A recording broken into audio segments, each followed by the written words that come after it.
Mahanado, Mahanabali Anado, Mahanabali Bilangatunani, Nama Jamanyana, Wadaina again, a colleague that you find Nabi. Nabi Mani, that you find Nabi, Yamadena. Hera radio kara lememba che animso demsani mabakoro anga sugma da fefoli obekala se au bela jelema au fenfene be ni au sogolendo ana sigate ala kaira jenzendadu au ni sene au kakene mandika ni oye faso jokene sugma dolo otako flana ni ansigile ye keneka kuma borula abakar kamara numero 1 maide bi sugma daina ambena kana jeka baroke nyugonfe ambena jeka kuna fonu ka ulu lame kuna fonu munu ni abetalike anga jamana kuntigi folo alama hinana Modibo Keita la aleka kuna fonu ambena ulame anana la seliminke anga jamana keli ka ayereta o sankumbe nanina ni oye 4e anniversaire ye France kana indépendance yerema horonya o tali san nanina kumbe yerema horonya mi ni o kokabu ama kosobe wani anglonendo ola Modibo ni la selike samba kele kemekononto biworo ani nani o tulafin tile mugan ani flanan don ola amena kana o kunafonu o kumakan olu laselu ka o dalamine bamanangande la ola 600 Modibo Keita emi fo samba kele kemekononto biworo ani nani tulafin tile mugan ani flanan na ko ma France kana ko 22 septembre 1964 o kumakan olu fleni. Excellence, mesdames, messieurs, ma ba weleleun Tchao ani musoula camarades militants de l'Union soudanaise RDA. Ntama nyuga munu be ni olu e tondeunye US RDA o brebreli kuruga kono. En ce 4e anniversaire de notre liberté retrouvée. Anga kanablali soroli sankumbe nanina. Au nom de la République du Mali en fait. Mali kambe o togola. De Kidal à Kay. Kadamine Kidal ma katabla Kay. De Nara à Kolondieba. Kadamine Nara katabla Kolondieba la. En passant par Bamako, rassemblé ici sur ce boulevard de l'indépendance. Kana Bamako fe Bamako kamunu bela jelendo yan. Ni yerema horonya frekeneka. Bamako chargé de tant de souvenirs, de luttes et de victoires en faveur de l'unité africaine. Bamako mi ni afalendo hakilna jigi koula. Kelew ani sebayaw mono ni ulube don golofinaka kelenya o tono kono et de la solidarité révolutionnaire entre les peuples ani nyande membe yelemali kofo jamana kono de ni nyugonche au nom du parti du peuple tout entier ani jamana kono de bela jelenka berebere lukuruga dafalen togola l'Union soudanaise RDA US RDA berebere lukuruga il met un grand honneur nie bonye baye nebolo et un grand plaisir dianye koba de saluer la présence parmi nous ka foli lase mogoma minube anchema d'illustres personnalités mogo baw qui nous ont fait l'amitié inestimable munu ye teriata ka onsegere dante teria mina de venir jusqu'à Bamako kana fo Bamako ya manifester leur sympathie à notre jeune république. Kana uka je ka ojira ko nyasi anga kambe kurama.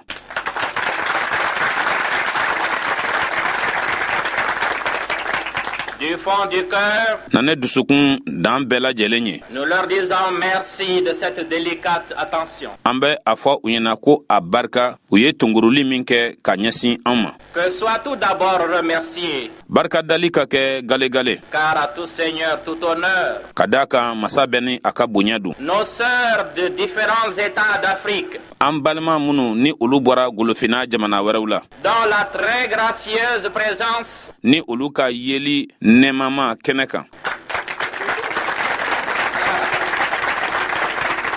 contribuent à faire de cette fête malienne une fête africaine. Obeke sababuye kani Mali nyanaje bain ka ayelema ka ake golofina ka nyanaje. Les rencontres fréquentes et amicales Laje munu no liye teria lajawiye ni ulu kacha.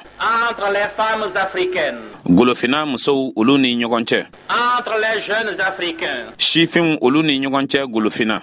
entre les travailleurs africains, Golofina barakela ulu ni ɲɔgɔn cɛ. Entre les organisations démocratiques africaines, golofina bɛɛ y'a tɔn sinfonyalenw olu ni ɲɔgɔn cɛ. vivifie l'organisation de l'unité africaine, o bɛ ni don golofina ka kelenya tɔn na. scellée à Addis Abeba, min ni o nɛgɛ donna Addis Abeba. confirmée au Caire, ka sɛmɛntiya Caire. et tende à en faire une force wa a bɛ ka laban ka kɛ fanga ye. qui compte et comptera de plus en plus sur la scène mondiale. min ni a bɛ ka jate wa ni a bɛna jate fana diɲɛ bunakun kan. L'organisation de l'unité africaine golofina ka kelenya tɔn sinfonyalen est née de la poussée irrésistible des peuples africains ale bangena golofinakaw fɛ. wulikajɔw la wulikajɔ minnu ne kunbɛn cogo tɛ a la et c'est aux peuples africains wa a bɛ golofinakaw de ma qu'il appartient de monter une garde farouche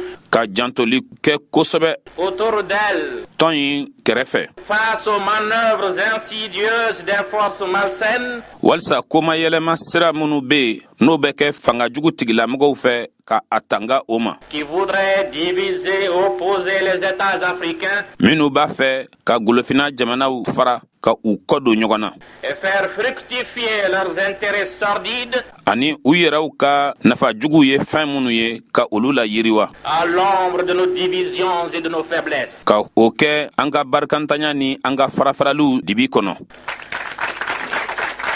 C'est aux peuples africains a bɛ golofinakaw de ma qu'il revient de faire avorter ces desseins machiavéliques a bɛ olu de ma o kekuya fɛrɛ minnu sigira sen kan walisa ka o fɛrɛw tiɲɛ. de n'accepter jamais sɔn kana kɛ a ma abada de se laisser sud-américaniser et recoloniser. ka u yɛrɛ to tagabolow bolo tagabolo minnu ni olu ye lamɛriki jamana mɔgɔw ka tagabolo ye ka sɔrɔ ka don wurunɛya kɔnɔ ka don fangafin kɔnɔ ka u yɛrɛ ladon jɔnya na.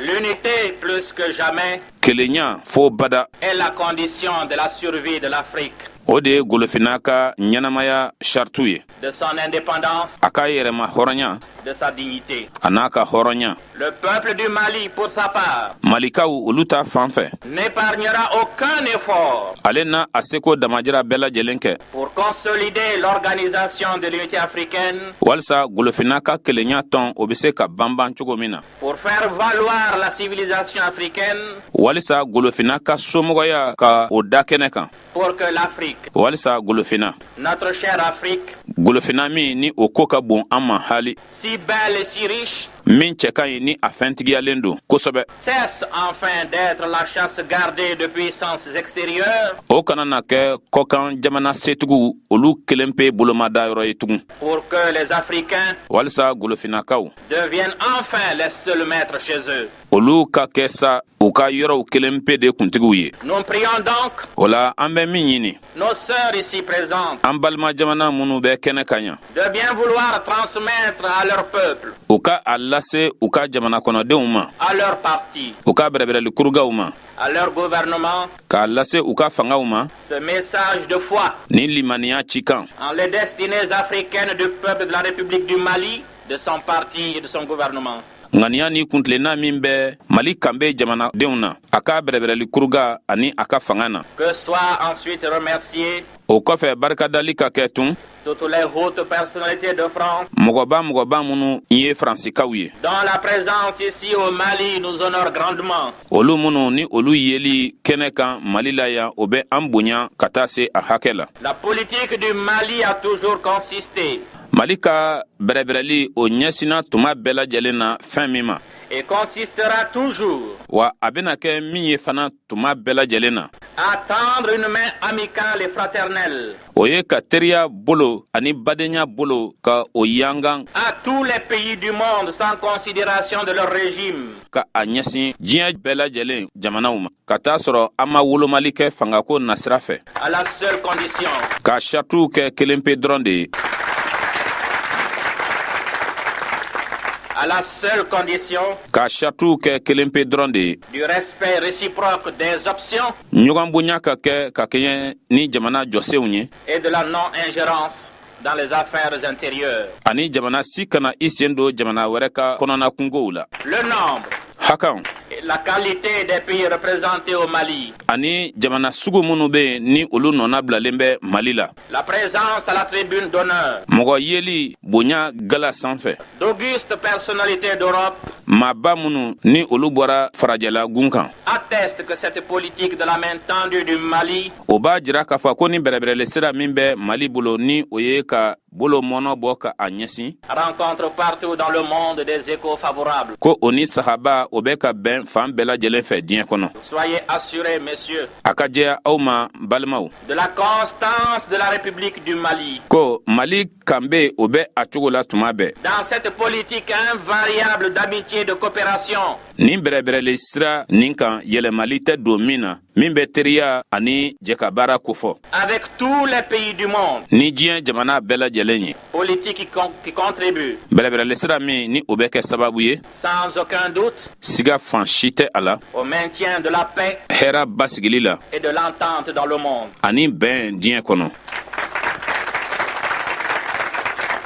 Nos remerciements vont également An ka barikadali bɛ lase fana à ses camarades militants français an taamaɲɔgɔn minnu ni olu ye tɔndenw ye Faransi jamana tɔgɔ la, de l'Union soudanaise RDA, minnu bɛ USRDA bɛrɛbɛrɛli kuruga kɔnɔ, aux camarades Morley et Fayette, an taamaɲɔgɔn Morle ani Fayette.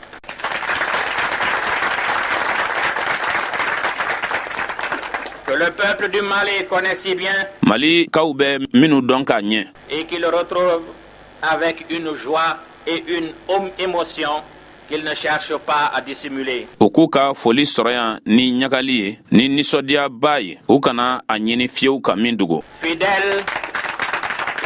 Fidèles à leur conception du monde, d'internationalisme, du prolétariat, Ka kɛɲɛ ni u ka faamucogo ye ka ɲɛsin diɲɛ ma ani bolilankolow ni ɲɔgɔn cɛ diɲɛ kɔnɔ.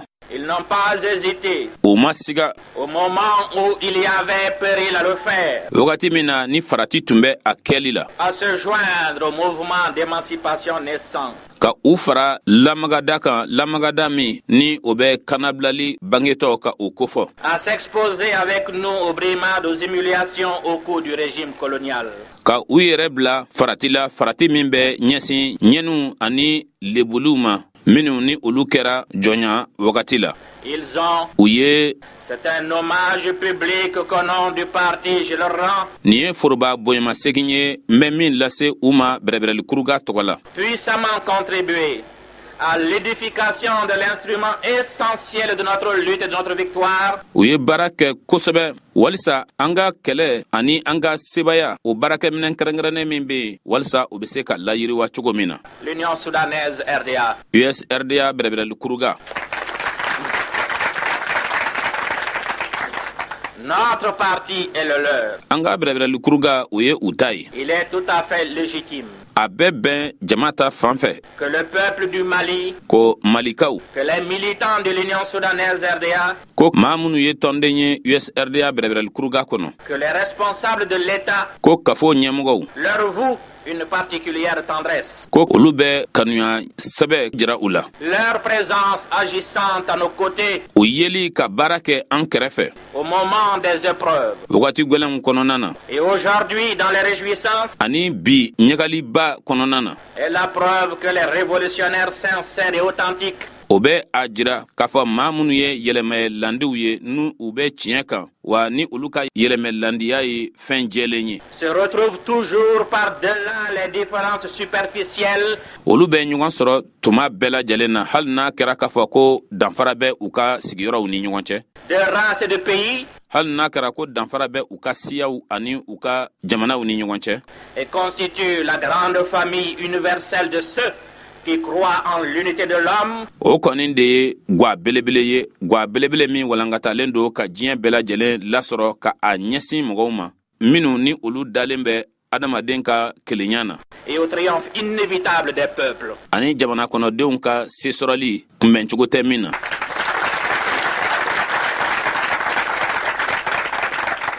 Nous remercions ensuite, An bɛ foli lase o kɔfɛ messieurs les anciens gouverneurs de l'ex-Soudan français Sudan français o marabakɔrɔw an bɛ foli lase u ma et leurs dignes compagnes ani u taamaɲɔgɔn hɔrɔn du grand honneur qu'ils nous font de venir célébrer avec nous notre indépendance. U ye bonyeba min kɛ anw ye ka na an ka yɛrɛma hɔrɔnya sankunbɛn ɲɛnajɛ kɛ an fɛ. Leur présence à nos yeux olu yeli an ɲɛkɔrɔ signifie qu'une page est tournée et définitivement tournée. o b'a jira ko fɛn fɛn de kɛra kɔrɔlen na sa ko tɛmɛ kɛra olu bɛɛ kan tɛmɛ kɛra o bɛɛ kan kudayi. Elle signifie également a b'a jira fana tuguni ko que notre combat ko an ka kɛlɛ n'était inspiré par aucune haine, a sinsinen tun tɛ kɔniyali si kan. qu'il n'était dirigé ni contre un pays, kɛlɛ nin tun ma ɲɛsin jamana kelen si ma, ni contre des hommes, a tun ma ɲɛsin adamadenw fana ma, mais uniquement contre un système. nga a kun bɛ ɲɛsin dɔrɔn kange dɔ de ma, a kun bɛ ɲɛsin tagabolo dɔ de ma. Je tiens à exprimer ici, n b'a fɛ ka a fɔ yan ko au nom du peuple du Mali, malikaw tɔgɔ la à M. Louvo Ege, ka a lase n balimakɛ Louvo Ege ma la grande et amicale considération de toutes les couches maliennes. bonya ani teriyaba ka bɔ Mali a bolofaraw bɛɛ lajɛlen yɔrɔ.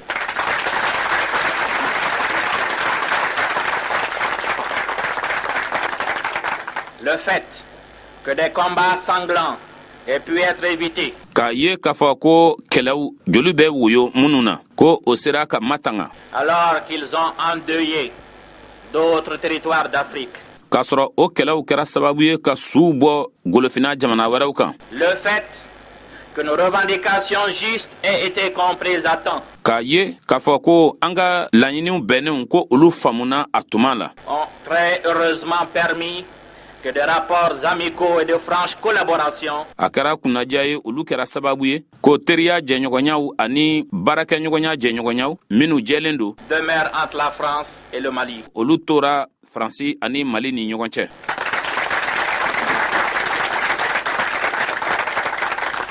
La République du Mali, quant à elle, Mali kanbe ta fan fɛ accorde toute son importance au maintien et au renforcement de cette coopération ale bɛ nafaba de don o baaraɲɔgɔnya sinsinni na ani o toli la sen kan avec la République française. ni Faransi kanbe ye. Il n'est un secret pour personne gundo tɛ mɔgɔ si ta fan fɛ que le peuple du Mali éprouve une grande amitié ko malikaw bɛ teriyaba de sɔrɔ et une profonde admiration ani diyaɲɛ koba à l'endroit du peuple français, k'a ɲɛsin Faransikaw ma. héritier de la grande révolution de 1789, murutiliba min kɛra san 1789 ani kɔnɔntɔ olu minnu ye o tiɲɛtadenw ye. héritier d'une civilisation humaniste et démocratique. olu minnu ye somɔgɔya o tiɲɛ ye somɔgɔya min sinsinen don bɛɛya ani adamadenya kan. Et ce n'est un secret pour personne non plus ani gundo tɛ mɔgɔ si ta fan fɛ tun que le gouvernement du Mali ko Mali fanga considère la politique extérieure du général de Gaulle o bɛ kɛlɛtigi de Gaulle ale ka kɔkan bɛrɛbɛrɛli sira jateminɛ consistant à rejeter l'emploi de la force et l'immixtion ka a kɛ ban ye ka a ɲɛsin fangafin bolili ma mɔgɔw kan ani a sen donni na walikungow la comme un élément déterminant du maintien de la paix ka o kɛ fɛn kɛrɛnkɛrɛnnen ye walisa hɛra ka to sen na et de l'indépendance des peuples d'Afrique, ani golofinakaw ka yɛrɛma hɔrɔnya d'Asie et d'Amérique latine. Azi ani l'Amérique gun woroduguyan fanfɛ bolo.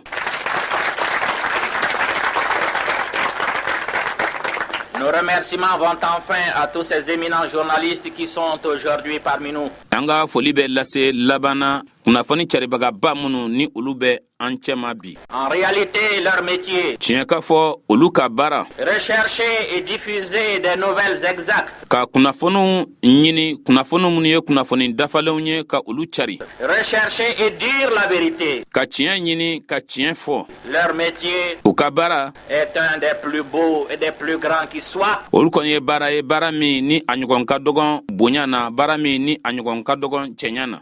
Lorsqu'il est exercé sur le plan intellectuel et moral avec honnêteté. N'a sɔrɔ k'a fɔ ko a baara a bɛ kɛ ni kalan ye ani danbe ye ni tilennenya ye. La presse est irremplaçable en tant que facteur de compréhension.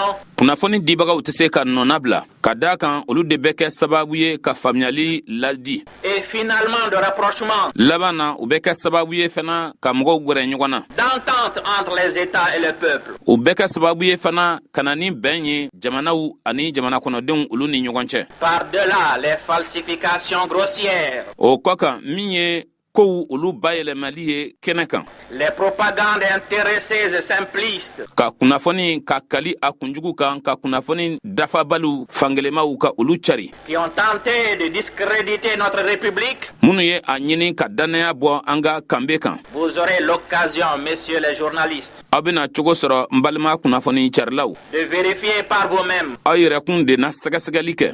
En toute liberté. Kana bila bɛɛ lajɛlen kɔnɔ. L'attachement passionné du peuple du Mali à son parti, à son gouvernement.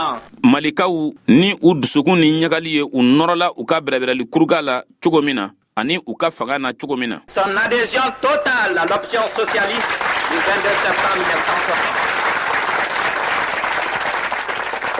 Son adhésion totale à l'option socialiste du 22 septembre 1960. A donni ka a dafa jɔse na jɔse min bɛ dɛlakaya kofɔ min sɔrɔla san 1960 o tulafin tile 22nan. Parce que cette option, kama sɔrɔ o jɔsenw librement faite, min dilanna kanabila kɔnɔ, est simplement et bien évidemment conforme à ses intérêts, wa a jɛlen do fɛnɛ k'a fɔ ko o bɛ bɛn a yɛrɛ ka nafaw ma, à la situation et aux possibilités du pays. ani lihala ani jamana yɛrɛ seko. Vous constaterez Aw bena a kɔlɔsi la grande amitié des Maliens malikaw ka teriyaba min be ka a ɲɛsin pour tous les peuples du monde. diɲɛ mɔgɔw bɛɛ ma. Chez nous, An fɛ yan pas de racisme siya wolomako tɛ yen, ni de xénophobie. mɔgɔɲɔgɔnkɔniya tɛ yen fana. Vous verrez par les tam-tams, les danses, les manifestations de toutes sortes Aw bena a ye jenbew fɛ dɔnsenw olu fɛ ani ɲɛnajɛ siraw sugu bɛɛ lajɛlen fɛ que la révolution en République du Mali se fait dans la joie. ko yɛlɛmali tagabolow la Mali la o bɛ ka kɛ nisɔndiya kɔnɔ. Nous espérons que vous emporterez de votre voyage au Mali un agréable souvenir. N b'a miiri k'a fɔ ko a ye tagama min kɛ ka na Mali la yan fɛn minnu kɛra aw ɲɛna yan ani aw ye fɛn minnu ye yan o na kɛ hakilinajigi duman ye aw bolo. Auprès de tous nos honorables invités, An ka maaba welelenw bɛɛ lajɛlen kɛrɛfɛ nous nous excusons de la modestie de nos moyens, an bɛ hakɛto ɲini kɛ u fɛ ka daa kan seba tɛ an ye, mais c'est avec tout notre cœur que nous les accueillons. nka ni an dusukun bɛɛ de ye an bɛ aw kunbɛn ka aw bisimila.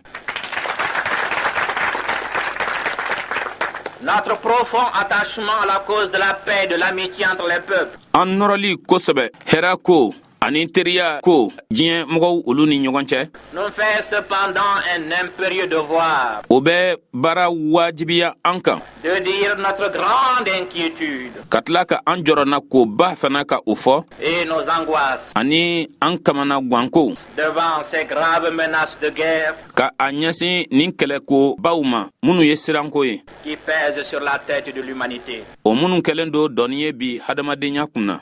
Tous ces cliquetis d'armes, Nin kɛlɛkɛminɛnkow mankan fɛn fɛn bɛ sen na cette fièvre de conquête, ni wulikajɔ minnu caaman filɛ nin ye minnu bɛ bi ɲɔgɔn kan kofɔ ces agressions brutales au mépris de la morale internationale, nin dantɛmɛ bingani minnu ni olu bɛ ka kɛ ni a tɛ kɛ jamanaw olu ni ɲɔgɔn cɛ o danbe kɔnɔ au mépris du droit international, wa ni a bɛ kɛ fana diɲɛ sirigina ni jamanaw ni ɲɔgɔn cɛ sariyaw o sɔsɔli la au mépris du droit imprescriptible des peuples à disposer d'eux-mêmes, wa ni a bɛ kɛ sariya sɔsɔ ye fana ka ɲɛsin hakɛ ma hakɛ min ni yɛlɛmali tɛ se ka don o la abada ni o bɛ tali kɛ jamana kɔnɔdenw kɛli la k'u ka kow latigɛ u yɛrɛ ye. ces violences extrêmes Ni dantɛmɛ kɛwalew exercées à Cuba, ni o bɛ ka kɛ Kuba jamana kan dans le sud-est asiatique, azigun o woroduguyan fanfɛ bolo ani a kɔrɔyan fanfɛ bolo furancɛ au Congo, Léo. Kongo Leo jamana kan Ces menaces peu honorables d'utilisation de la bombe atomique ni farati minnu filɛ ni bonya tɛ a la ni o bɛ tali kɛ foron fiti olu cili la contre des peuples pacifiques. ka ɲɛsin jamana kɔnɔdenw ma minnu ye hɛrɛ mɔgɔw ye. Tout ce déchaînement de haine et d'appétit de puissance nin kɔniyali girinkajɔ minnu filɛ ani sebaya negew jirali ont assombri le climat international. o kɛra sababu ye ka dibi don diɲɛ jamanaw olu ni ɲɔgɔn cɛ koɲɛw la. Les peuples du monde diɲɛ jamana kɔnɔdenw sont indignés de cette audace inouïe des forces d'agression olu dusukun ka kan minɛn don bi k'a sababu kɛ nin dantɛmɛ kariyaw ye bingani fangaw olu fɛ et de l'impunité dont elles bénéficient.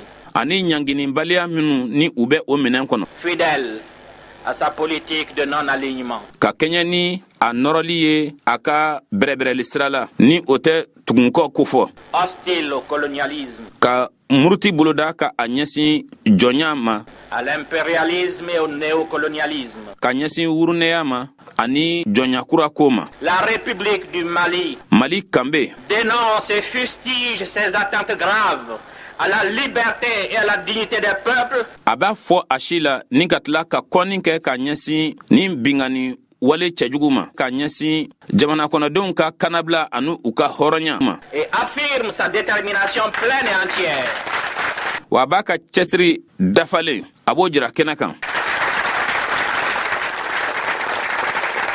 à prendre ses responsabilités, ko a n'a a jɔyɔrɔ ta toutes ses responsabilités a jɔyɔrɔ bɛɛ lajɛlen dafalen au sein de l'organisation mondiale diɲɛ tɔn sinfonyalen kɔnɔ et au sein de l'organisation africaine ani golofina ka tɔn sinfonyalen kɔnɔ pour qu'un terme soit mis le plus rapidement possible à ces pratiques dangereuses et barbares. walisa fu ka se ka siri joona joona ni dantɛmɛ walew cɛjugu bɛnbaliw la. Du haut de cette tribune, nin gwala sanfɛ nous lançons un appel solennel pour qu'il soit renoncé à cette politique d'expansion et de conquête. an bɛ wele kan kɛrɛnkɛrɛnnen bila walisa ban ka se ka kɛ ni bɛrɛbɛrɛli sira ma bɛrɛbɛrɛli sira min ni a sinsinnen don yɔrɔw minɛli ani minɛli walankatali kan. Pour que soient prises en considération les aspirations des peuples, si petits et si faibles soient-ils. walisa jateminɛ ka kɛ ka a ɲɛsin jamana kɔnɔdenw ka laɲiniw ma o jamana kɔnɔdenw mana dɔgɔya cogo cogo u barika mana dɔgɔya cogo cogo. La voie de la négociation, sigikafɔ sira de la recherche patiente et pacifique de la solution des différends gɛlɛya minnu bɛ yen fɛɛrɛ ka ɲini o la muɲuni kɔnɔna na ani nɔgɔya kɔnɔna na. est seule conforme à l'intérêt de tous les États et de tous les peuples du monde. o kelen pe de bɛ bɛn jamanaw bɛɛ lajɛlen ka nafa ma ani diɲɛ mɔgɔw bɛɛ lajɛlen ka nafa ma. La politique de la force, fanga bɛrɛbɛrɛli sira la politique de la guerre, kɛlɛ bɛrɛbɛrɛli sira qui ne profite qu'à des intérêts bien précis de certains groupes. o kɔni mɔgɔ si tɛ bɔ o ninnu ma fo ni a kɛra kulu damadamaw ye. Cette politique-là o bɛrɛbɛrɛli sira min filɛ o ye a toujours abouti à la catastrophe. o furadama o bɛ laban ni kasara de ye. Pour cela même k'a ɲɛsin hali mɔgɔw yɛrɛw ma qu'il la préconise, olu minnu bɛ ka a fɔ ko a sira ka boli car les peuples finissent toujours par triompher. k'a masɔrɔ jamana kɔnɔdenw olu bɛ laban tuma bɛɛ lajɛlen de la ka se sɔrɔ. C'est ce message de raison, o jo ci kan de paix dans le monde, hɛra diɲɛ kɔnɔ que la République du Mali tient d'abord à faire entendre ko mali kanbe b'a fɛ fɔlɔ o de ka mɛn et espère qu'il sera effectivement entendu. ani a jigi bɛ a kan k'a fɔ ko o na lamɛn ko ka dafa. Historiens retiendront sans conteste, camarades, dɔ fɔ tigilamɔgɔw ni na to u kɔnɔ siga tɛ a la n taamaɲɔgɔnw la période qui s'est écoulée wagati min ni o tɛmɛna entre septembre 1963 et septembre 1964 k'a daminɛ san 1963 o tulafin kalo ka n'a bila san 1964 o tulafin kalo la comme l'année de démarrage décisif de l'industrialisation de la République du Mali. ko o kɛra san ye san min ni o kɛra ɲɛta lakika san ye mali ladani sokow olu dabɔli san. Les réalisations déjà intervenues. baara minnu ni olu sera ka kɛ kaban. La Sokoma à Baginda. Sokoma sigira sen kan Baginda. L'huilerie de Koulikoro. Kulikoro tuludilanyɔrɔ sigira sen kan. La chaîne des abattoirs frigorifiques. Bagan fagayɔrɔ sigira sen kan. L'usine de Granito. Granito fantogo sigira sen kan. Ou en cours d'intervention. wala bara munu tobe sena. La sucrerie de l'Office du Niger, Sukaro dlayɔrɔ min bɛ kɔlɔn kɔnɔ, les rizeries, malo sɛnɛyɔrɔ, la meunerie, sumankisɛw bɛ bayɛlɛma yɔrɔ minnu na ka a kɛ mugu ye ka dumunifɛnw dilan ni a ye. l'usine de cigarettes et d'allumettes, Siramɔɲɔw ani takalaw bɛ dilan yɔrɔ min na, le combinat textile, finiw bɛ dilan minɛn minnu na, la cimenterie, faramugu dilayɔrɔ, l'usine de céramique, bɔgɔ dilayɔrɔ, pour ne citer que celle-là, etc. ka nin dama damaw fɔ a tɔ bɛ fururu. Ces réalisations O baara minnu kɛra représentent comme signification et comme portée un changement radical, total, par rapport à l'époque coloniale, kɔrɔ minnu bɛ u la ka olu da kɛnɛ kan, o de ye ka yɛlɛmali belebele ka o don, yɛlɛmali min ye yɛlɛmali dafalen ka a sanga jɔnya wagati la, par rapport à la situation exclusivement agricole de notre pays, ka a ɲɛsin an ka jamana a bɛ bolo kɛrɛnkɛrɛnnen min dɔrɔn na sɛnɛko nasira fɛ, dont toutes les richesses, toutes les matières premières étaient drainées vers l'extérieur, ni o nafolomafɛnw bɛɛ lajɛlen a sɔrɔta kunfɔlɔw bɛɛ o kun bɛ dɔɔni ka taa ni u ye jamana kɔ kan, et qui servaient de déversoir wa o kun bɛ kɛ bɔnyɔrɔ de ye au trop plein d'articles manufacturés des pays d'Occident. ka a ɲɛsin farajɛla jamanaw olu ka bololafɛn dilayɔrɔw ma. Cette ère nouvelle, Ni wagati kura min filɛ nin ye, cette aube éblouissante d'indépendance économique, nin kɛnɛ faranda manamanata min bɛ sɔrɔ yɛrɛma hɔrɔnya kofɔ, ces perspectives radieuses nin jigisigidon nataw ouvertes grâce au travail collectif acharné de notre peuple, minnu dayɛlɛla ka sababu kɛ jɛ ka baaraw ye, jɛ ka baara kologiri min ni o kɛra an ka jamana kɔnɔdenw fɛ, grâce au travail d'explication et de mobilisation de notre parti, l'Union soudanaise RDA, ka a sababu kɛ wulikajɔ ani lafaamuyali baara minnu ni olu kɛra an ka bɛrɛbɛrɛli kuruga fɛ, ni o ye USRDA bɛrɛbɛrɛli kuruga ye, grâce à l'option socialiste du 22 septembre 1960, ka a sababu kɛ jɔsen ye jɔsen min sinsinnen don delakaya kan min bangena san 1960 ani 60 o tulafin tile 22nan, grâce aussi ka sababu kɛ fana à l'entraide fraternelle des autres pays, balimaya dɛmɛni minnu fana ni jamana wɛrɛ minnu ye o lase an ma,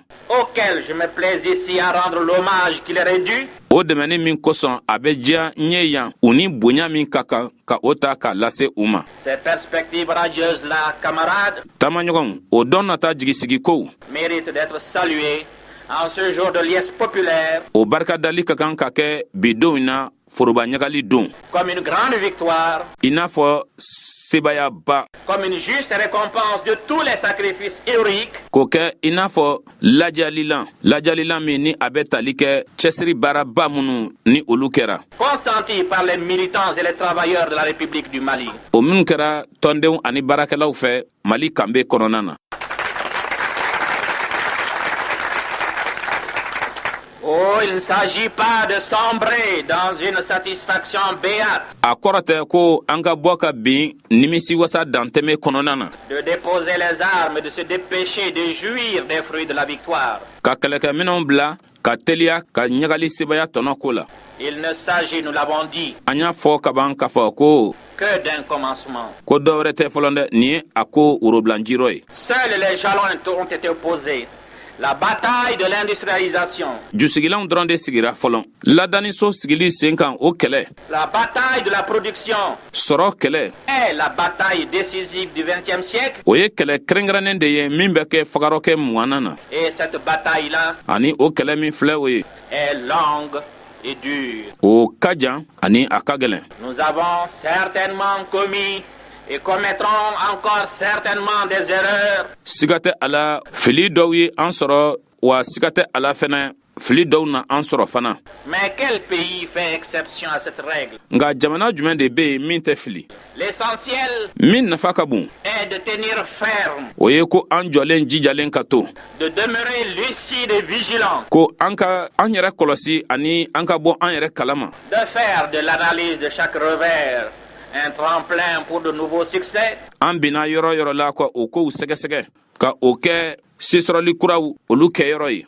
De consolider sans cesse ces bases Ka an ka jusigilanw ka olu barika bonya. pour avancer d'un pas plus assuré. Walasa ka taa ɲɛfɛ ni sendanya ye sendanya min bɛ jigisigi kofɔ. Consolider ces bases Ka jusigilanw banban pour la République du Mali k'a ɲɛsin Mali kanbɛ ma. signifie continuer d'accorder à l'agriculture toute la priorité qu'elle requiert. O ye ka sɛnɛ ka a ta ka a don ba la. Sɛnɛ ni fɛn fɛn ka kan gale ka o kɛ sɛnɛko ta fan fɛ. Si j'ai commencé le bilan de cette année par le démarrage de l'industrialisation, Ni ne ɲinan san kimɛli ka o daminɛ ka jatew bɔ jate minnu bɛ tali kɛ ladiyanisokow la. c'est pour souligner la nouveauté de l'événement et sa signification profonde. A kun ye fɛn min ye kura ye nin ko la ka o jira ani kɔrɔ dumanba min bɛ a la. Il n'en reste pas moins que toute l'attention du parti du gouvernement A tɔ tɛ dɔrɔn k'a fɔ ko min ye jantoli ye ka a ɲɛsin fanga ani bɛrɛbɛrɛli kuruga ma. tous les soins jaloux du peuple vont vers l'amélioration,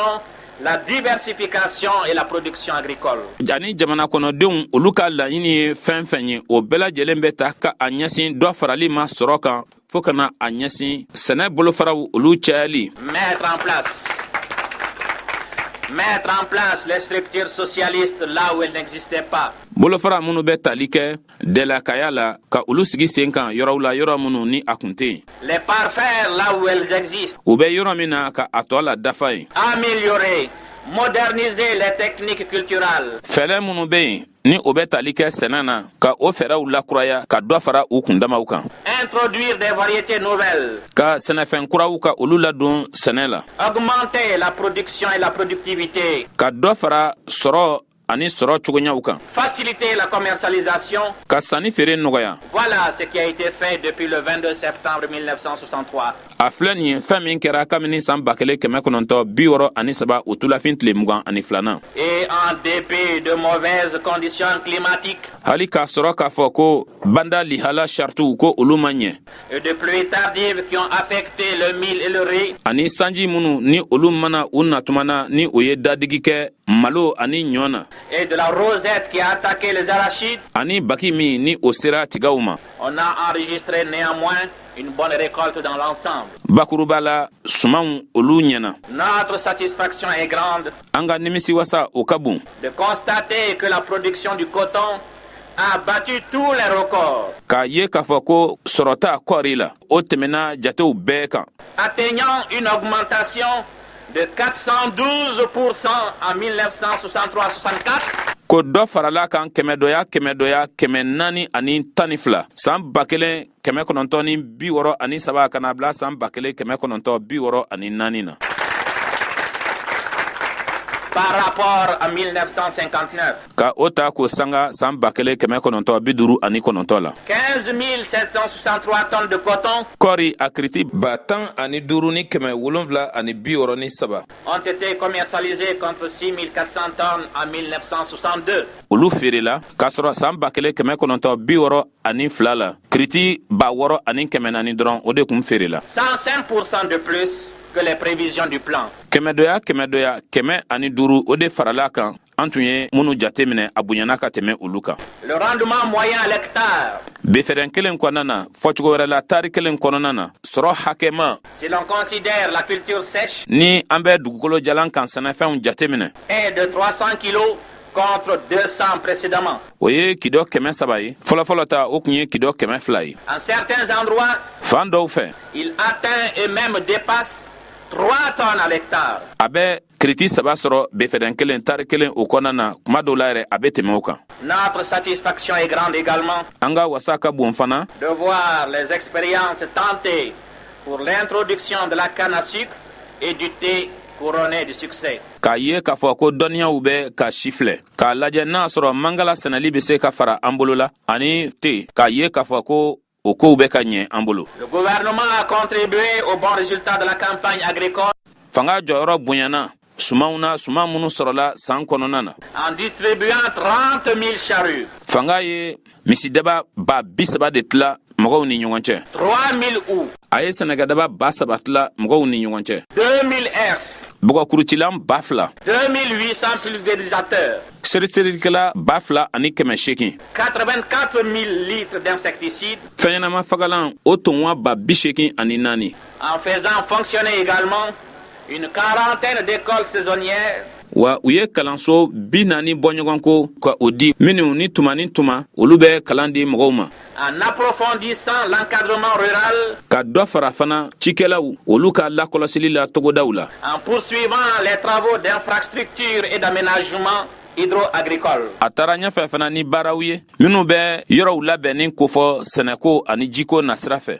Des milliers d'hectares ont été aménagés tari 1000 sigiyɔrɔma caman olu labɛnna dans les diverses régions de la République, kan be a kafobolow caman kɔnɔna na, des puits forêts, kɔlɔnbaw senna, des éoliennes mises ou remises en marche. fiɲɛ bɛ toroko minnu lamaga ka ji ka o di walima ka yelen di olu caman fɛnɛ labɛnna. Et il faut également saluer comme un événement de grande portée foli ka kan fɛnɛ ka a ɲɛsin ko ma ko min ni o ye ko belebele ye, l'entrée en masse sur le champ de bataille de la production agricole et de l'aménagement du territoire de notre vaillante armée révolutionnaire et populaire. mɔgɔw caman donnen ka kɛ kulu ye kɛnɛ kana na kɛnɛ min ni o bɛ ci kɛli ka o kofɔ ani jamana kɛnɛw labɛnni n'o bɛ ɲɛsin an ka jamana nantigiw ma, nantigiw minnu ye jamana kɔnɔdenw ka nantigiw ye na minnu bɛ yɛlɛmali kofɔ kow tagabolo la, de nos services de sécurité ani an ka lakana tigilamɔgɔw,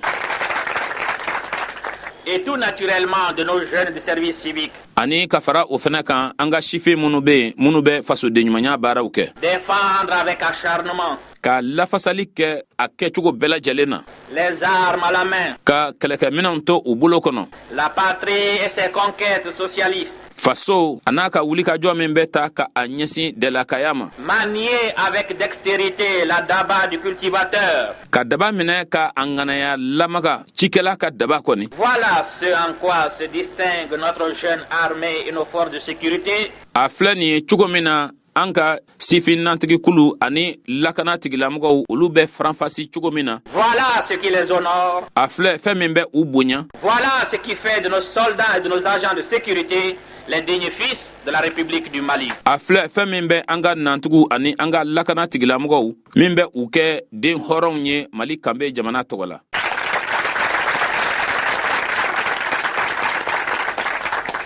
Consolider ses bases pour le Mali ka jusigilanw banban mali kosɔn signifie encore accorder toute l'attention nécessaire au secteur socialiste d'État. o kɔrɔ ye ko ka jantoli kɛrɛnkɛrɛnnen ka ɲɛsin bolofara ma, bolofara min sinsinnen don jamana tɔgɔla dɛlakaya kan, Aux sociétés et entreprises d'État faso cakɛdaw olu ma, qui, avec l'agriculture et l'élevage, o min ka fara bagangɛn ani cikɛ kan, sont les instruments indispensables de l'accumulation du capital national. olu kɔni ye baarakɛminɛn kɛrɛnkɛrɛnnenw ye minnu bɛ kɛ sababu ye manankun mantolaka ka sinsin De la réalisation des objectifs kuntilennaw waleyali la. de notre premier plan quinquennal de développement économique et social.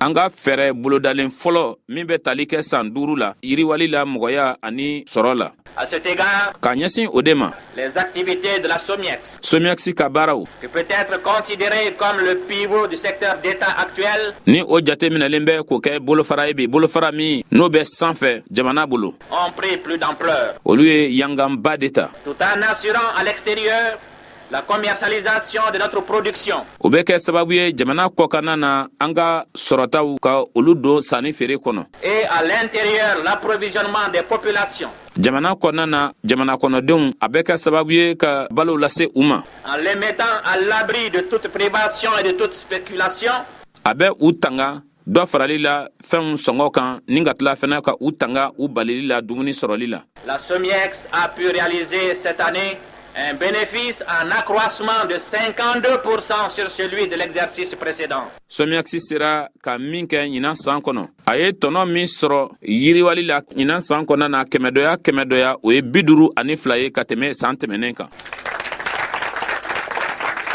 Ces résultats remarquables o jaabi ɲuman jɔnjɔn minnu sɔrɔla permettent une fois de plus à la SOMIEX o bɛ a to fana somiyakisi de contribuer de façon importante au financement de notre budget d'équipement, ale ka jansali kɛ ka a ɲɛsin an ka fusuku ma fusuku min bɛ tali kɛ minɛnkow la avec une participation de l'ordre du demi-milliard. wa o bɛ u sen don o baara la ka se kundama ma kundama min ni o bɛ tali kɛ wuluma tilancɛ la La pharmacie populaire, jamana kɔnɔdenw ka furafeere cakɛda avec ses 20 succursales ani a bolofara muganw et ses 22 dépôts de médicaments, a n'a ka furabilayɔrɔ mugan ani fila a réalisé cette année un chiffre d'affaires double de celui de 1962. ale ye baara kɛ nafolo kasabe min na o cayara siɲɛ fila ka tɛmɛ nafolo la tun bɛ munumunu min cɛla ka bɛn ni san 1962 ye En pratiquant des prix populaires, ka sɔngɔw sigi sen kan sɔngɔ min ye jamana kɔnɔdenw ka sɔngɔ ye la pharmacie populaire démontre, s'il en est besoin, jamana kɔnɔdenw ka furafeereyɔrɔ a bɛ min jira nin yɔrɔ la yan ni kun bɛ a la k'a fɔ qu'il est possible de promouvoir une politique sociale et de réaliser des bénéfices. ko cogo bɛ se ka kɛ ka bɛrɛbɛrɛli sira sigi sen kan min bɛ hadamadenya kofɔ ani fana ka tɔnɔw sɔrɔ Quant à l'énergie du Mali, ka ɲɛsin yelen funti cakɛda ma mali gɔlɔminko ma support de notre industrie naissante, ni o ye an ka ladaniso bangetɔ jigi ye elle a dans son domaine su faire face au développement sans cesse croissant de la demande d'énergie. a ka bolofaraw kɔnɔna na a sera ka a ɲɛsin laɲiniw ma laɲini minnu ni dɔ bɛ fara o kan tuma bɛɛ lajɛlen na Par rapport à 1959, k'a sanga san 1959 la la production d'énergie s'est accrue de 50%, yelen ko n'o ye gɔlɔminko ye dɔ nana ka na fara o kan kɛmɛdɔya 50 celle de l'eau de 52%, ji ta fan fɛ 52 le chiffre d'affaires de 85%. u bɛ munumunu nafolo min cɛla baara kɔnɔna na 50 o kɛra 85 ye On peut dire d'ores et déjà an bɛ se k'a fɔ kaban ko que les objectifs du plan en ce qui concerne l'énergie du Mali ko kuntilenna min tun bɛ an ka fɛlɛ bolodalen na ka a ɲɛsin yelen funti cakɛda la ni o ye faso ka gɔlɔmin ye ont été atteints avant terme. o laɲiniw bɛɛ sɔrɔla ka taa sɔrɔ a tuma yɛrɛ ma se Enfin, k'a kuncɛ l'Office du Niger a su mobiliser judicieusement les immenses ressources humaines et matérielles kɔlɔn kɔnɔna o sera ka wulikajɔ kɛ a tuma ani a wagati kɔnɔna na k'a bɛn nafasɔrɔ sira minnu bɛ minɛnko ani hadamadenya sira fɛ mises à sa disposition. minnu bilalen bɛ a ka bolo kan L'entreprise, cakɛda dont la gestion était pratiquement toujours déficitaire à l'époque coloniale, min ni a ka marali tuma bɛɛ lajɛlen na a tun bɛ bin de jɔnyafin wagati la déficit avoisinant le milliard avant l'indépendance, bin tun bɛ kɛ nafolo min na o tun bɛ surunya wuluma kelen na ka kɔn yɛrɛma hɔrɔnya ɲɛ l'entreprise parviendra cette année, cakɛda in a bɛna se ɲinan san kɔnɔna na pour la première fois, ni na kɛ a siɲɛ gale ye grâce aux efforts de la direction des travailleurs, k'a sababu kɛ cɛsiriw la cɛsiri min ni a bɛ bɔ baarakɛlaw ka lasininda yɔrɔ à une gestion équilibrée. ka na ni mara ye mara min ni o basigilen don Sa production actuelle de riz de coton d'excellente qualité a ka sɔrɔta ye min ye sisan kɔɔri ani malo la minnu ni o si ka ɲi kosɛbɛ kosɛbɛ est recherchée sur les marchés extérieurs o ɲininen don kɔkan jamanaw dɔgɔfiyaw kɔnɔ et constitue une source appréciable de revenus pour la République du Mali. wa olu bɛɛ lajɛlen ye sɔrɔdaw ye minnu nafa ka bon mali kan bɛɛ ma Bien d'autres sociétés et entreprises d'État ont accompli avec honneur la mission qui leur a été impartie. cakɛdaw caaman bɛ yen faso tɔgɔ la baara min kalifara u ma u y'o baara dafa ni bonya ye Il ne m'est pas possible de les citer toutes n tɛ se ka n da se olu bɛɛ lajɛlen ma dans cet examen forcément rapide de leurs activités. ka ɲɛsin nin kimɛli teliman ma min bɛ tali kɛ u ka baarakɛlenw na Il s'agit ici d'aller à l'essentiel, min ko do yan o ye ka i ɲɛsin a la kumabaw ma à l'élément nouveau et significatif. ka ɲɛsin fɛn kura ma kɔrɔbɛ min na Cependant, il importe o n'a ta o ta a nafa ka bon que les sociétés et entreprises d'État ko cakɛdaw ani baarakɛyɔrɔ minnu bɛ faso tɔgɔ la qui présentent des faiblesses, barikantanya bɛ minnu na des insuffisances dɛsɛyɔrɔw bɛ minnu na ou dont la gestion est simplement équilibrée, minnu ni olu ka marali ni o ye damakɛɲɛ dɔrɔn kɔnɔna na il importe que ces sociétés et entreprises se ressaisissent sans délai a nafa ka bon ko o cakɛdaw ni o baarakɛyɔrɔw u ka u yɛrɛw latilen joona joona pour jouer pleinement leur rôle dynamique qui doit être le leur dans l'économie nationale. walsa jɔyɔrɔba min bɛ yen min ka kan ka kɛ olu jɔyɔrɔ ye jamana sɔrɔ kɔnɔna na u ka o fa. La médiocrité ne saurait être tolérée dans le secteur d'avant-garde. nimisi wasabaliya diɲɛ tɛ se ka kɛ ni u ye bolofaraw la bolofara minnu ye bolomadayɔrɔ ye. Consolider ses bases pour la République du Mali signifie également ka jusigilanw banban mali kanbe ta fanfɛ o kɔrɔ ye fana ko mettre l'accent sur l'extension nécessaire de son infrastructure routière. a ka nafasɔrɔ siraw ka sinsin kɛ olu walankatali kan nafasɔrɔ sira minnu bɛ tali kɛ sirakow la Fluviale et aéronautique. jikanaw la ani sanfɛlaw la fiɲɛ kana la. Actuellement, an bɛ don min na i n'a fɔ bi plus de 700 km de routes ont été bitumées sira a kuden 700 bɔ ɲɔgɔn ko olu bɛɛ lajɛlen kɛra manaji ye. contre 300 en 1961. san 1961 na kuden 300 dɔrɔn de tun bɛ yen. Et il est tout à fait raisonnable ani a bɛnnen don k'a fɔ de penser que les 1500 km prévus pour 1966 ka miiri k'a fɔ ko kuden 1500 min ni o bolodalen bɛ ka bɛn ni san 1966 san ye le seront effectivement. siga tɛ a la o bena kɛ k'a dafa. Les travaux réalisés en 1963-64 baara minnu ni o kɛra ka daminɛ san 1963 ma ka na bila san 1964 ma ou en cours walima minnu bɛ sen na concernent o bɛ ɲɛsin l'élargissement, le bitumage de la route Bamako-Ségou, o bɛ ɲɛsin dɔ farali la sira kan sira min bɛ bɔ bamako ka taa segu ani manaji dali o sira kan l'aménagement et le bitumage de la route Bougouni-Sikasso-Zégoua, frontière Côte d'Ivoire, sira min bɛ bɔ buguni ka taa sikaso ka taa zegwa min ni o filɛ nin ye an ni Côte d'Ivoire jamana dancɛ la o sira dilanni ani manaji kɛli o kan et la construction du pont de Koro. ani koro sen jɔli Les routes Sianso, Kemparana, Kuchala, sira minnu bɛ ka bɔ siyanso ka taa kimparana ka taa kuca la Bla, Kuchala, Bamako, Koulikoro, sira min bɛ ka bɔ bila ka taa kuca la sira min bɛ ka bɔ bamako ka taa kulikoro Kabara, Tombouctou. sira min bɛ ka bɔ kabara ka taa tɔmɔktu L'ensemble de ces travaux nin baara ninnu bɛɛ lajɛlen faralen ɲɔgɔn kan s'élève à 4 milliards 750 millions de francs maliens.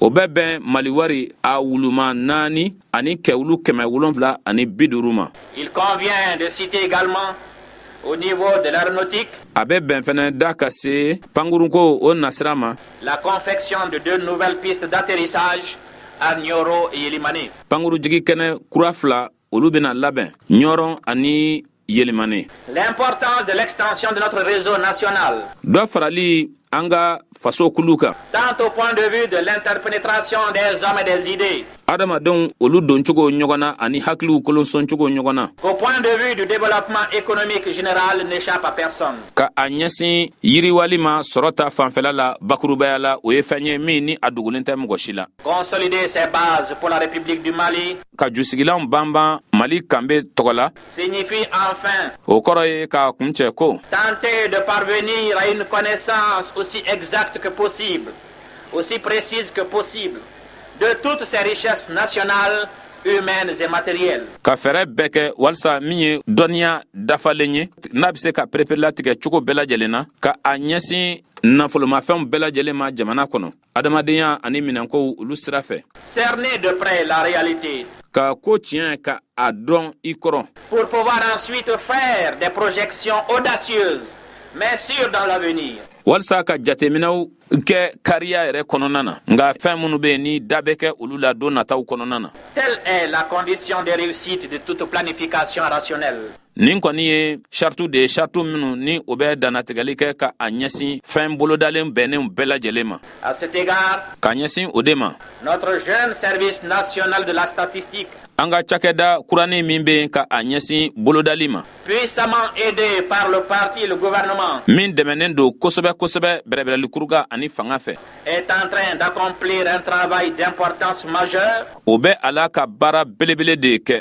et nous fondons beaucoup d'espoir sur la grande enquête agricole ani an jigi dalen bɛ o kan fɛn caman na a bɛna sɛgɛsɛgɛliba min kɛ cikɛta fan fɛ menée actuellement sur l'ensemble du territoire national. min bɛ ka kɛ sisan jamana duguw bɛɛ lajɛlen na Disposer de données économiques et précises ka jatedenw jɛlenw sɔrɔ minnu perepere latigɛlen don est indispensable pour une utilisation rationnelle de nos richesses et de nos efforts. o wajibiyalen don walisa an ka nafolomafɛnw olu be se ka labara a cogo la n'an ka baarakɛtaw. Et il faut dire que dans ce domaine complètement négligé par la colonisation, an ka kan k'a fɔ ko o bolofara kɔnɔna na o min kɛra bolokɔfɛ fɛn yɛrɛ dafalen ye jɔnya wagati la. tout reste à faire par nous-mêmes. an ka kan ka segin fɛn bɛɛ lajɛlen kan ka a kɛ an yɛrɛ ye. Camarades, si notre parti, l'Union soudanaise RDA, n taamaɲɔgɔnw n'a y'a sɔrɔ an ka bɛrɛbɛrɛlikuruga ni o ye USRDA ye si notre gouvernement ni an ka fanga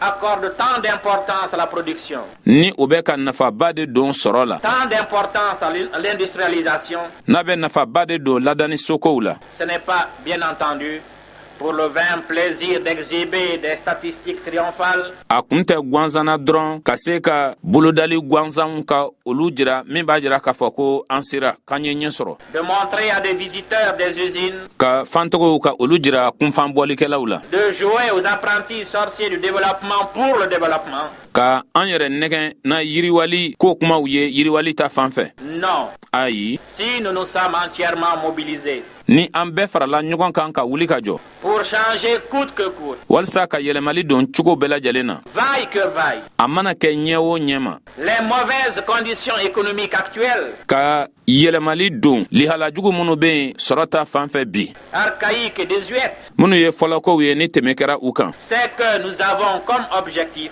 o kɔrɔ ye nin ye ko kuntilenna min bɛ an na et comme idéal ani ŋaniya min bɛ an na, de changer l'homme o ye ka adamaden yɛlɛma en changeant ses conditions matérielles d'existence. ani ka yɛlɛmali don a ka ɲɛnamaya la minɛnko ta fan fɛ.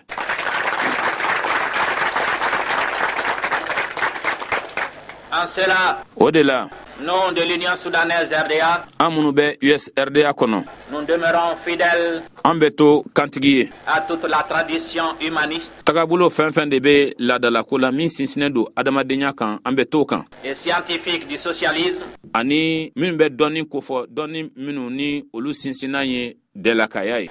aux idéaux les plus élevés de l'humanité progressiste. hakilinaw la hakilina minnu ni olu kɔrɔtalen don kosɛbɛ min bɛ adamadenya ɲɛta kofɔ.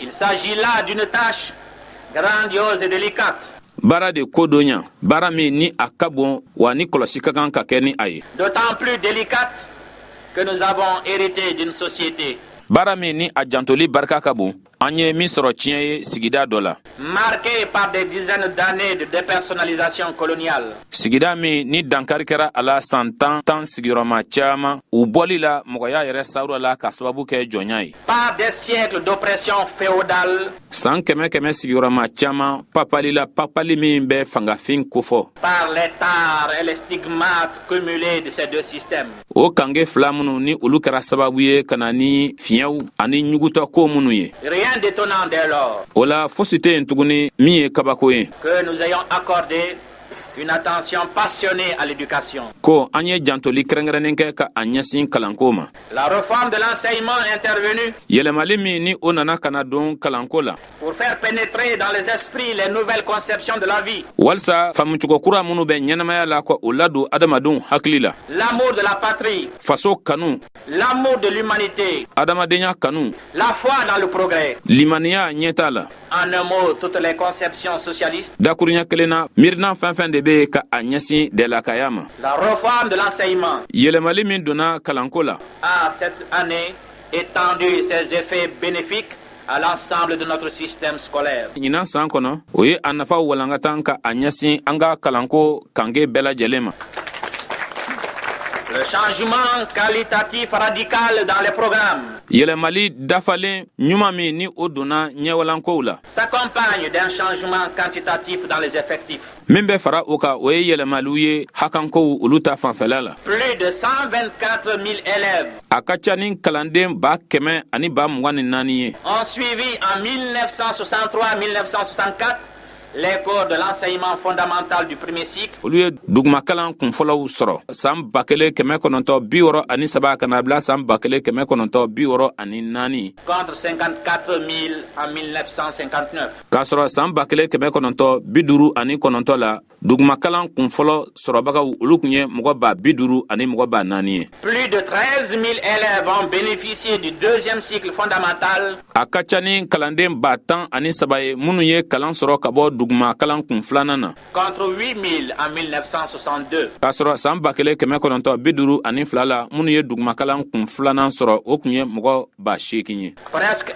1 millier d'étudiants et de stagiaires poursuivent leurs études à l'extérieur. Kalande kɔrɔbalenw minnu bɛ taa mɔgɔ 1000 bɔ ɲɔgɔnko la ani minnu ye degenidenw ye olu bɛ ka u ka kalanw kɛ jamana kɔ kan. Contre un chiffre vraiment dérisoire avant l'indépendance. Ka kɔn jamana ka yɛrɛma hɔrɔnya tali ɲɛ ni o hakan kun fɔra yɛrɛ o kun ye maloya ko ye. Plus de 360 millions de francs maliens. A ka ca ni Mali wari a kɛ wulu 360 ye. Ont été consacrés en 1963 à 1964 à l'achat de livres et fournitures par le gouvernement. O nafolo kasabi tara san 1963 ani saba ani san 1964 walisa ka livre kafaw sanni o ye ani kalangaminɛn tɔw fanga fɛ. Contre 8 millions en 1959. K'a sɔrɔ san 1959 nafolo kasabi min tara o wagati la o kun bɛ bɛn kɛ wulu 8 dɔrɔn de ma. 2 millions de cahiers ont été distribués gratuitement aux enfants. Kalandenw bɛ sɛbɛnni kɛ gafe min kɔnɔ o kɛ wulu 2 bɔ ɲɔgɔn ko o dira fu la denmisɛnninw ma. Contre 300 000 en 1959. K'a sɔrɔ san 1959 la 300 dɔrɔn de kun dira. Plus de 331 000 livres scolaires. A ka ca ni kafaw ye kafa minnu ye kalandenw olu ta ye o 300 ani 30 ani 1,000. Distribués également contre 15 000 en 1959. Olu fana nana kana tila kalandenw ni ɲɔgɔn cɛ. K'a sɔrɔ san 1959 ani 15 dɔrɔn de kun don. Rien d'étonnant non plus. Foyi tɛ tuguni min ye kabako ye. Eu égard à nos objectifs de libération totale de l'homme. Ka kɛɲɛ ni an ka laɲiniw ye laɲiniw minnu ni o bɛ tali kɛ adamaden a hɔrɔnyali dafalen na. Et d'éclosion de toutes les beautés cachées en lui. Ani fɛn cɛ ɲumanw ye adamadenw na olu bɛɛ lajɛlen ka ci kɛnɛ kan. Si l'année écoulée a été marquée sur le plan de la culture. N'a kɛra k'a fɔ ko san tɛmɛnen ni o kɛra fɛn ye fɛn min ni o jɔyɔrɔ bonyana lɔnniko sira fɛ. Par cette magnifique semaine de la jeunesse. K'a sababu kɛ nin dɔgɔkun cɛɲumanba min filɛ nin ye sifinw tɔgɔ la. Création originale de la révolution malienne. Ni o ye fɛn min ni a ladana a basun yɛrɛ la an ka jamana a ka tagabolo yɛlɛmali fɛ. Cette semaine de la jeunesse. Ni sifinw ka dɔgɔkun min filɛ nin ye. Dans les pièces de théâtre. Ɲɔgɔlɔnbaw la. Les ballets. Jama ka jɛ ka dɔnkɛ la. Les chants. Dɔnkiliw la. Ont atteint une plénitude. Olu ye dafalenya kundama sɔrɔ. Un niveau qui témoigne de la capacité de notre jeunesse. O ye kundama sɔrɔ kundama min bɛ an ka sifinw ka seko ka o jira. À assumer un art nouveau. Ka se ka kusanya kura ka o da kɛnɛ kan. Une conception nouvelle de la vie. Ɲɛnamaya a faamucogo kura k'o o da kɛnɛ kan. Et des rapports sociaux à la mesure de l'homme nouveau. Ani jɛɲɔgɔnyaw mɔgɔnya sira fɛ min bɛ bɛn mɔgɔ kura ma. Bâtisseur de la société socialiste. Min ye sigida sigibaga ye sen kan sigida min ni a sinsinnen do dɛlakaya kan. Nos artistes nationaux. An ka kusayanlandi faso kɔnɔ yan. Qui ont également remporté le premier prix au Théâtre des Nations à Paris. Olu ye lajali fɛn fɔlɔfɔlɔ sɔrɔ jamanaw olu ka ɲɔgɔlɔnbɔ la Paris. Mettent leur grand talent au service exclusif de la révolution du peuple. Olu bɛ u ka dɔnko ka o bila jamana ka yɛlɛmɛ bolo baara de la. Rien d'étonnant. Fosi tɛ yen tuguni min ye kabako ye. À ce que nous ayons cette année encore consacré tant de soins à la santé des populations. Ko an ka a ye tuguni ɲinan san kɔnɔ ko an ye nin baara ninnu bɛɛ kɛ ka a ɲɛsin malikaw ka kɛnɛyako ma. Tant de soins à leurs loisirs. K'an seko bɛɛ kɛ u ka diɲɛkow la. Tant de soins à la construction de logements décents. Ka an seko bɛɛ lajɛlen kɛ so ɲumanw olu jɔli la. Rien d'étonnant. Fosi tɛ yen min ye kabako ye tun. À ce que les travailleurs de la République du Mali. Ka d'a kan Mali kanbɛ baarakɛlaw. Aient consenti cette année encore tant de sacrifices. Olu ye u yɛrɛ di kosɛbɛ baara ma. Si nos travailleurs. Ni an ka baarakɛlaw. Acceptent des diminutions diminution de salaire. olu sɔnna dɔ ka bɔ u ka saraw la Alors qu'ailleurs, les syndicats déclenchent des grèves pour leur augmentation, ka taa sɔrɔ fan wɛrɛw fɛ lafasalitɔnw olu bɛ furukufurukuw kɛ ka baarabilaw kɛ walisa dɔ ka fara u ka saraw kan c'est que nos travailleurs connaissent parfaitement les nécessités de la construction nationale o b'a jira k'a fɔ ko an ka baarakɛlaw bɛ a dɔn kosɛbɛ kosɛbɛ fɛn min ka kan ka kɛ walisa jamana ka jɔ le prix à payer pour la liberté et la dignité. fɛn min ka kan ka kɛ walisa kannabila ani hɔrɔnya o ka sabati C'est que nos travailleurs, o kɔrɔ ye ko an ka baarakɛlaw groupés au sein de l'Union nationale des travailleurs du Mali, minnu faralen don ɲɔgɔn kan ka kɛ tɔn ye min bɛ an ka faso baarakɛlaw kofɔ savent que le pouvoir politique en République du Mali olu b'a dɔn k'a fɔ ko bɛrɛbɛrɛli fanga mali kanbe kɔnɔna na est un pouvoir populaire, ko o ye jamana kɔnɔdenw ka fanga de ye que l'État est l'État du peuple, ko kafo o ye jamana kɔnɔdenw ka kafo ye que toute son action tente à créer les conditions objectives de l'élévation du niveau de vie du peuple, ko a ka baara bɛɛ lajɛlen de bɛ ta ka a ɲɛsin cogo bɛnnen na dɔ farali la jamana kɔnɔdenw olu ka ɲɛnamaya kundama kan à créer les conditions objectives de son bonheur, tant matériel que spirituel. ka fɛɛrɛw bɛɛ sigi sen kan min be se ka a to a ka hɛra o ka se ka walankata diinako ta fan fɛ ani bololafɛnko ta fan fɛ Parti du peuple, jamana kɔnɔdenw ka bɛrɛbɛrɛlikuruga au service exclusif du peuple. min bɛ baara la jamana kɔnɔdenw dɔrɔn ye Tel est, telle demeure notre glorieux parti, l'Union soudanaise RDA. o de ye wa o de bɛ to an ka bɛrɛbɛrɛlikuruga nɔrɔma USRDA bɛrɛbɛrɛlikuruga Cette confiance absolue du peuple en son parti o dannaya kelen pe min filɛ o ye jamana kɔnɔdenw bolo ka ɲɛsin u ka bɛrɛbɛrɛlikuruga ma en ses dirigeants ka ɲɛsin a ka ɲɛmɔgɔw ma fait une obligation à chaque militant de l'Union soudanaise RDA o bɛ a wajibiya tɔndenw bɛɛ kelen kelen kan USRDA kɔnɔ de donner le maximum de lui-même pour la cause des masses, ko a k'a yɛrɛ seko damajira bɛɛ kɛ jama bɛɛ lajɛlen kosɔn de cultiver en lui-même les vertus d'abnégation, de sacrifice, de dévouement, d'amour ardent et désintéressé du peuple. yɛrɛdili danbew ka olu kɛ a yɛrɛ la ani jijali ka kanuya yɛrɛ yɛrɛ k'o kɛ a kɔnɔ kanuya min ni a dulonnen tɛ fɛnko la jama bɛɛ lajɛlen kosɔn Cette confiance fait obligation à chaque militant, o dannaya o bɛ a wajibiya tɔndenw bɛɛ ma à quelque niveau qu'il se trouve, a mana kɛ kundama o kundama na d'approfondir ses connaissances politiques et idéologiques, a ka dɔ fara a ka dɔnniyaw kan bɛrɛbɛrɛliko o nasira fɛ ani kuntennaw nasira fɛ d'enrichir sa personnalité, ka dɔ fara a yɛrɛ ka mɔgɔya kundama kan de développer toutes ses qualités révolutionnaires, jogo ɲuman minnu bɛ a la yɛlɛmali o ta fan fɛ ka caaman fara olu kan bref, ka kuma fɔ ka surunya cette confiance fait une obligation à chacun de nous o dannaya o bɛ a wajibiya an bɛɛ kelen kelen kan de devenir un soldat aguerri, trempé et de se mettre inconditionnellement, de jour et de nuit, en sa personne et en ses biens, au service de la grande et noble cause socialiste. ka kɛ kɛlɛkɛcɛ jolen ye min labɛnnen don cogo bɛɛ lajɛlen na ka a yɛrɛ bila dɛlakaya o ka baara la o baara min ye baara senuman ye sartu foyi tɛ a la su fara tile kan a yɛrɛ ni a bolofɛnw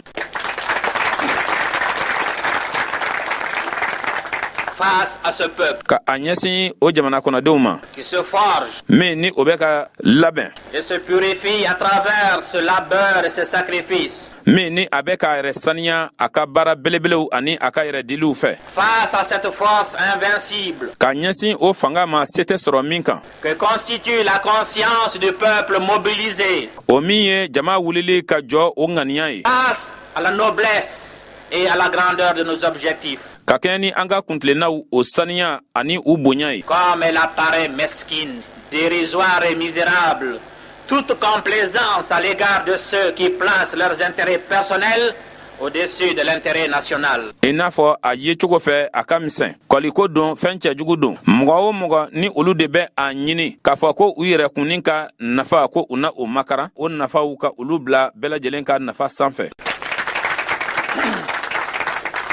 En ce 4e anniversaire de notre libération, an hɔrɔnyali o sankunbɛn 4nan in kɔnɔna na nous, militants de l'Union soudanaise RDA, an minnu ye USRDA a tɔndenw ye nous avons la certitude a jɛlen bɛ an ma ko que nos efforts et nos sacrifices ko an ye baara ni yɛrɛdili minnu kɛ seront couronnés de succès. ko olu na sabati Que nous aurons suffisamment de cette force et de cette foi ko an na caaman sɔrɔ ka bɔ o fanga ani o limaniya yɔrɔ qui soulève les montagnes pour bâtir une société socialiste où chacun aura droit à ce qu'il mérite. min bɛ kuluw kɔrɔta walisa ka sigida sigi sen kan sigida min sinsinen do dɛlakaya kan sigida min kɔnɔna na bɛɛ lajɛlen bɛna i niyɔrɔ sɔrɔ i ni min ka kan Tout ce qu'il mérite, i ni fɛn fɛn ka kan où tous jouiront des fruits délicieux du travail et de la connaissance. bɛɛ lajɛlen bɛna ka na bɔ baara ninnu ma baara min ni o ye dɔnniya o nafa ye Excellences, mesdames,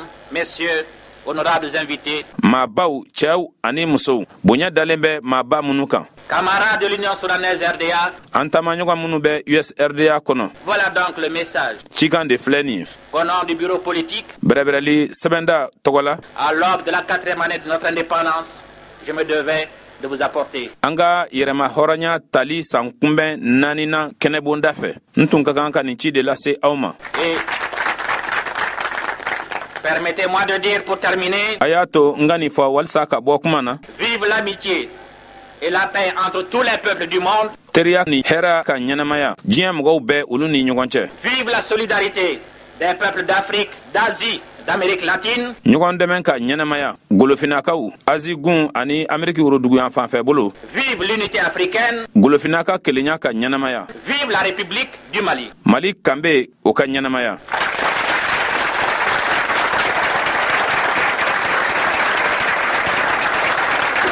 hatɛ ne lamɛnbaw a bɔra sisan min ye an ka jamana kuntigi moribo keta a bɔra k'ale ka kɔrɔfɔw ka o lamɛn tiɲɛ ka fisa kumaba tɛ yen k'a fɔ nka an bɛ fitinin min fɔ o de filɛ nin mɔgɔ o mɔgɔ n'i ye nin kuma mɛn i sigilen hali n'i ma bɔ i nɔ na i b'a fɔ ko moribo keta a ka yafa mali ma a su ka yafa mali ma a kɔmɔgɔw fana ye minnu ye a somɔgɔ minnu bɛ yen k'u ka yafa mali ma n tɛ n tɔɔrɔ kan kali dɛ n bɛ segin karamɔgɔ banba ka kuma kan don min na an ye ɲɔgɔn sɔrɔ isipiriki kɔnɔna na a don dawuda tigete tun bɛ kɛnɛ kan karamɔgɔ banba ko tɔɔrɔ fɛn fɛn bɛ mali kan ɲani fɛn fɛn bɛ mali kan an bɛ kamanagan fɛn fɛn na ko dɔwɛrɛ tɛ dɛ ko moribo keta ɲama de bɛ an na a ɲama a hakɛ ko o de bɛ an kan o kuma o ye tiɲɛ ye dɛ ne dalen b'o la kabini moribo keta a sara don min na fo ka se bi ma an ma hɛrɛ sɔrɔ kabini moribo keta a minɛna don min na fo ka na se bi ma an ma hɛrɛ sɔrɔ nin kɛnɛ kan yan amadu jikɔrɔni n bɛ tasibila kɛ k'a lase a ma a y'a fɔ a ka lajɛ dɔ fana o sen fɛ ko musa tarawele général musa tarawele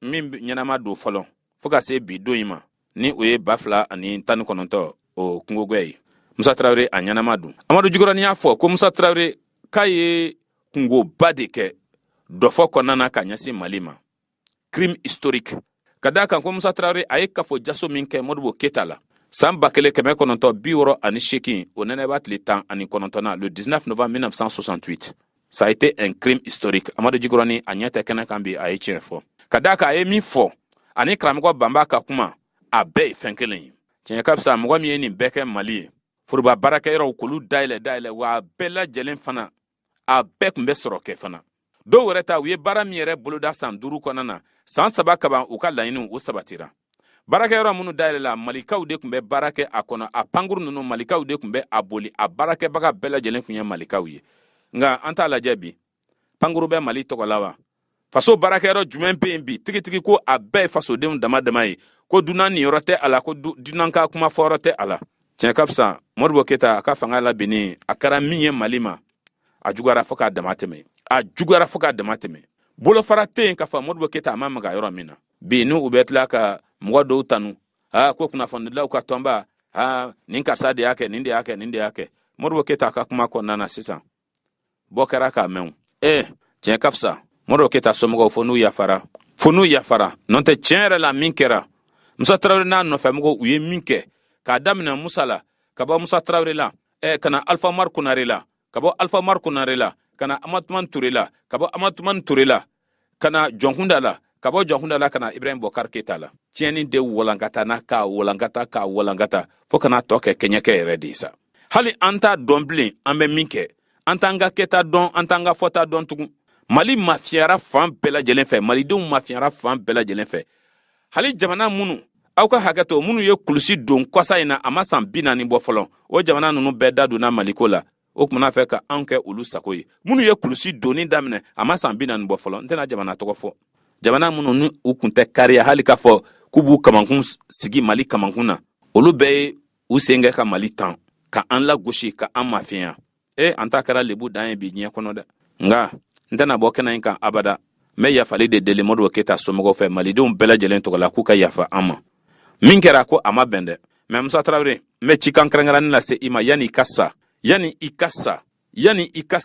i ka yafa deli malidenw fɛ e de ye tiɲɛni kɛ i ye tiɲɛni kɛ dama sigi a la ka i faso janfa ka taa fara Faransi kan coup d'état ka a kɛ Modibo Keyita la i ye tiɲɛni kɛ dɛ ni mɔgɔ bɛ k'i nɛgɛn bi n'i bɛ k'i yɛrɛ nɛgɛn bi dina kɔfɛ k'i yɛrɛ kɛ mori ye ka tila fana i tanubagaw ko olu la wuli fan bɛɛ lajɛlen fɛ i bɛ k'i yɛrɛ nɛgɛn lahara kɔni nɛgɛnni tɛ yen dɛ o bɛ kɛ kɛnɛjalan kan a bɛ k'an bɛɛ ɲɛna Modibo ye baara kɛ ka segin tuguni Modibo ye baara kɛ ka segin tuguni Modibo ye baara kɛ mɔgɔ bɛ fɛn fɔ k'a fɔ ko Musa tilela ko nin tun tɛ kɛ Musa ma kɛlɛkɛminɛn kelen Dawuda Tigete y'a fɔ Musa ma kɛlɛkɛminɛn kelen san a nana sigi fɛn kunna a bɛɛ ye Modibo Keyita tiɲɛ ye a bɛɛ ye Modibo Keyita n'a nɔfɛmɔgɔw tiɲɛ ye n'a fɔra bi ko o Modibo Keyita de bɛ lagosi mɔgɔ dɔw fɛ Ala k'an dɛmɛ bita an b'a bila yan an bɛ foli ka di an dɛmɛba belebele ma Bara Bokum an b'a fɔ ka walima dɔn jagokɛla don suguba kɔnɔ an b'a fɔ bita an b'a bila yan kuma buru la Abubakar Kamara numéro 1 Maïden Senkola Mamadou Fofana Kadafi kuma kaso Poids Désiré Mariko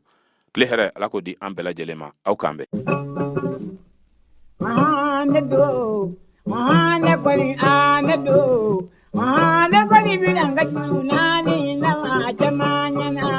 Wadai nara kene koli yesu da juru fanya nabi Nabi mani bi da juru fanya nabi Jamma bena